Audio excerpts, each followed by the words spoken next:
দর্শক, ইরান আরও একটি সুখবর নিয়ে এসেছে। তা হচ্ছে যে যুক্তরাষ্ট্রের মধ্যপ্রাচ্যে যে যুক্তরাষ্ট্রের একটা থার্ম রাডার ছিল তা ধ্বংস করে দিয়েছে।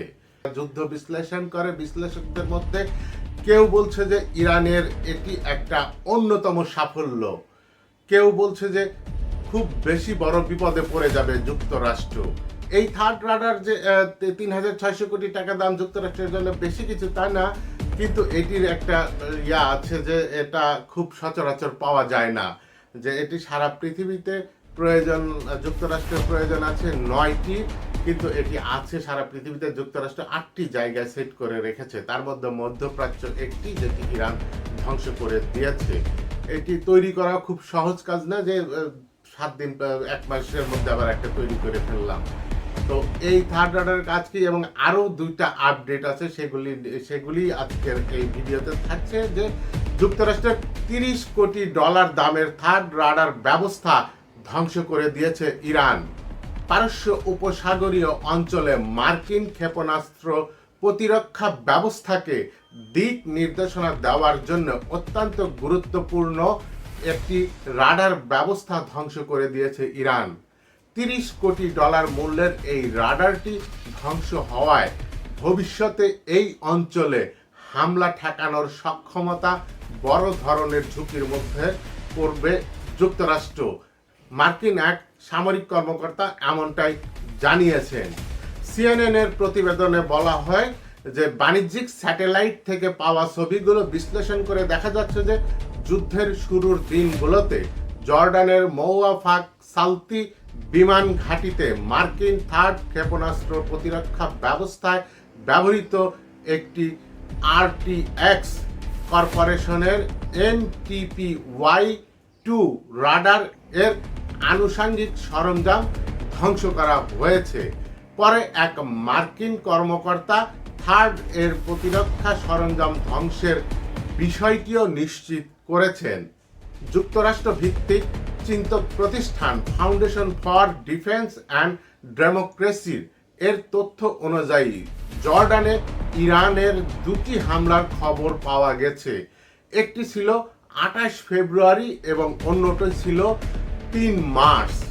ফাউন্ডেশন ফর ডিফেন্স অব ডেমোক্রেসির সামরিক ও রাজনৈতিক শক্তি কেন্দ্রের উপপরিচালক ব্রায়ান ব্রবস বলেন, যদি ধ্বংসের বিষয়টি সত্যি হয়ে থাকে, থার্ড রাডারের উপর এই হামলা হবে ইরানের অন্যতম সফল আক্রমণ।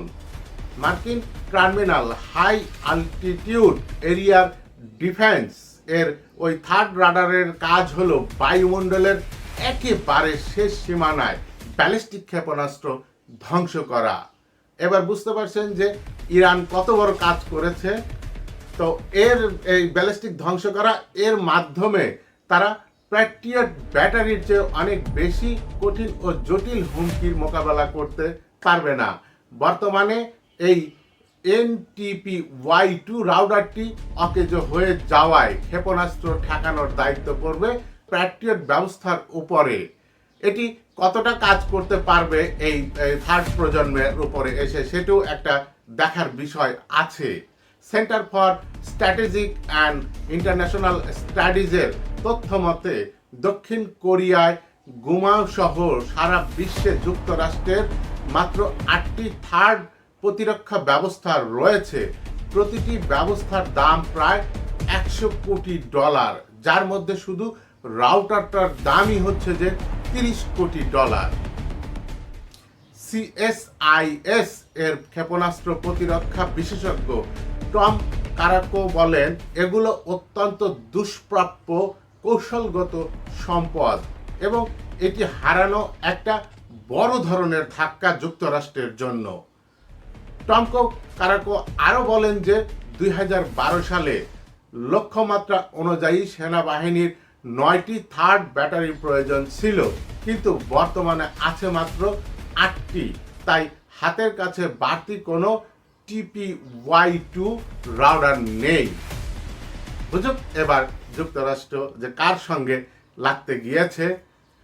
প্যাসিফিক ফোরামের রিসার্চ ইনস্টিটিউটের জ্যেষ্ঠ ফেলো উইলিয়াম আলবার্গ বলেন, আপনি যদি সমন্বিত আকাশ ও ক্ষেপণাস্ত্র প্রতিরক্ষা ব্যবস্থা চান, তাহলে এটি এমন একটি সরঞ্জাম যা আপনাকে অবশ্যই যুদ্ধক্ষেত্রে মোতায়েন রাখতে হবে। এখন মধ্যপ্রাচ্যের আশেপাশে যুক্তরাষ্ট্রের এরকম আর রাডার নেই। এখন দেখা যাক যে ভবিষ্যতে কি হয়। ক্যালিফোর্নিয়ার James Martin Center for Nonproliferation স্টাডিজের গবেষণা অনুযায়ী যুদ্ধের শুরুর দিকে কাতারে মোতায়েন AN/APS 132 রাডারও ইরানের হামলায় ক্ষতিগ্রস্ত হয়েছিল। থার্ড সিস্টেমের মতো এটি স্থানান্তরযোগ্য নয়, বরং একটি স্থায়ী স্থাপনা। এই রাডারটি মূলত অনেক দূর থেকে আগত হুমকি শনাক্ত করতে স্থাপন করা হয়েছিল, তবে এটি নিশানায় নিখুঁতভাবে অস্ত্র নিক্ষেপের জন্য উপযুক্ত নয়। অন্যদিকে বাহরাইনের মার্কিন ঘাঁটি লক্ষ্য করে ইরান হামলা চালিয়েছে বলে জানিয়েছে ইসলামী বিপ্লবী গার্ড কোর IRGC।